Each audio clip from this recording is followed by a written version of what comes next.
মৃণালী কোঁৱৰ আছে আৰু বিজেপি ৰাজ্যিক আচলতে শীৰ্ষ মহিলা নেত্ৰী বিনীতা দেও আছে। পোনে আপোনাৰ সন্মুখলৈ আহিছোঁ। এই মজলীয়া শিক্ষানুষ্ঠানখনে আজি আচলতে মহাৰজত সামৰণি অনুষ্ঠান আয়োজন কৰিছে। তাত উপস্থিত আছে, কেনেকুৱা লাগিছে? ভাল লাগিছে।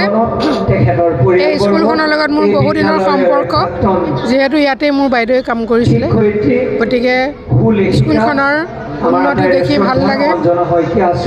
সদায় আহিব নোৱাৰোঁ যদিও মাজে মাজে খবৰ ৰাখোঁ। গতিকে এতিয়া মহাৰাজত জয়ন্তীৰ সামৰণি অনুষ্ঠানত আজি উপস্থিত থাকি মোৰ অতি ভাল লাগিছে আৰু স্কুলখনৰ উত্তৰ মই কামনা কৰিছোঁ। হয়, আমাৰ বিজেপিৰ ৰাজ্যিক আচলতে মহিলা নেত্ৰী আছে।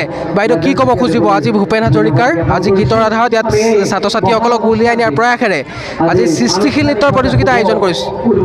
হয়, আজি হাতীগুলি মজলীয়া বিদ্যালয় মহাৰাজত জয়ন্তীৰ আজি প্ৰথম দিনা আমাৰ ভাৰতৰত্ন ভূপেন হাজৰিকাদেৱৰ যি দলীয় নৃত্য প্ৰতিযোগিতা আজি অনুষ্ঠিত হ'ব। প্ৰতিটো অঞ্চলৰ পৰাই আমাৰ এই ছাত্ৰ ছাত্ৰীসকল আহিছে। উঠি অহা প্ৰজন্মসকলৰ এখন প্লেটফৰ্ম তেওঁলোকে দিবৰ কাৰণে চেষ্টা কৰিছে। এই প্লেটফৰ্মৰ জৰিয়তে তেখেতে শিৱসাগৰৰ লগতে অসমলৈ এই ছাত্ৰ ছাত্ৰীসকলে তেওঁলোকে নিজৰ প্ৰতিভা প্ৰদৰ্শন কৰিবলৈ পাব। সঁচাকৈ ভাল লাগিছে। এই মজলীয়া বিদ্যালয়ে যি জ্ঞানৰ বন্তি জ্বলাইছে, সেই জ্ঞানৰ বন্তি তেওঁলোকে দেখাবৰ কাৰণে সক্ষম হৈছে। ধন্যবাদ।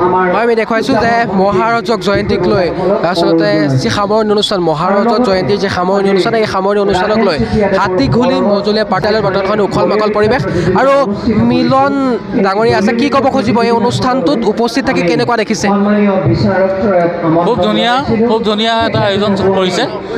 আৰু এই হাতীগুলি মজলীয়া বিদ্যালয়ৰ মহাৰাজত জয়ন্তীৰ আজিৰ যি অনুষ্ঠান, এতিয়া যিকেইটা অনুষ্ঠান হৈ গৈছে, বিশেষকৈ কুইজ খুব সুন্দৰ হৈছে।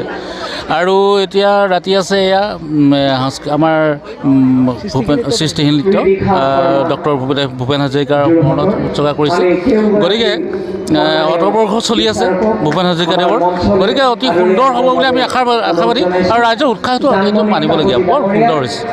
অনুষ্ঠানখনত অধ্যয়ন কৰা নপুৰণি শিক্ষাৰ্থীসকল এই শিক্ষানুষ্ঠানখনলৈ আগমন ঘটিছে। আৰু আমাৰ উদযাপন সমিতিৰ সভাপতি আছে, কি ক'ব খুজিব আজি পুৱাৰ ভাগত কেনেকুৱা ধৰণৰ কাৰ্যসূচী হ'ল আৰু কাইলৈ কি কাৰ্যসূচী আছে? ধন্যবাদ। আজি আমাৰ হাতীগুলি মজলীয়া বিদ্যালয়ৰ মহাৰজত জয়ন্তী সামৰণি অনুষ্ঠানত আমি এই বিদ্যালয়ৰ প্ৰাক্তন প্ৰধান শিক্ষক গোকুল মোহন বাউতী দেৱৰ স্মৃতি ৰণত উন্মোচন কৰা হ'ল। আৰু এই বিদ্যালয়ৰ প্ৰতিষ্ঠাপক প্ৰধান শিক্ষক ফণীধৰ ৰাজবংশী দেৱৰ উন্মোচন কৰি আৰু এই বিদ্যালয়ৰ ৭৫খন